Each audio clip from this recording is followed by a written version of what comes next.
attack on social media. US President Donald Trump took to Twitter to denounce the latest accusations facing his team, and particularly his son-in-law Jared Kushner, whom American media claim tried to set up secret communications with Russian officials. But the president attacked the American press over the leaks, saying that they had been fabricated. He also heavily hinted that a lot of the sources used by the media were in fact made up, and that at no time did they offer any proof. Trump returned to the White House after a 9-day trip to the Middle East and Europe, which ended on Saturday to an ever-growing scandal and even more pressure. The Washington Post and New York Times released multiple reports on Kushner as the alleged ties between the Trump administration and the Kremlin continue to grow, even though experts said that didn't mean Kushner had done anything illegal.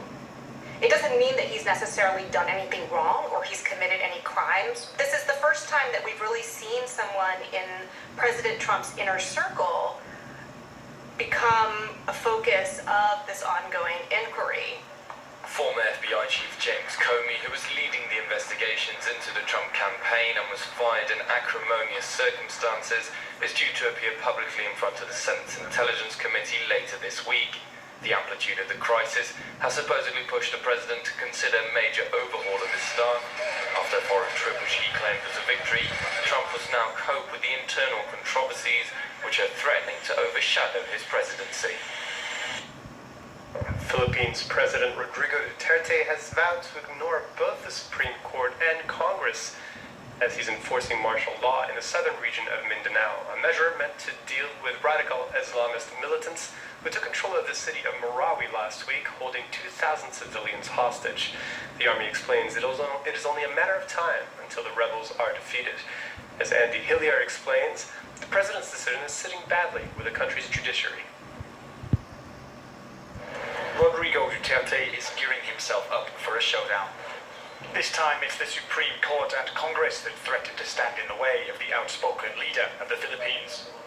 Duterte imposed martial law across the southern third of the country last Tuesday. It follows violent clashes in the region of Mindanao between security forces and militants, who Duterte claims are fighting for Islamic State group.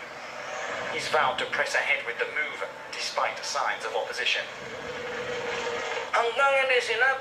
Until the police and the armed forces say the Philippines is safe, this martial law will continue. I will not listen to the others. The Supreme Court, Congress, they don't matter.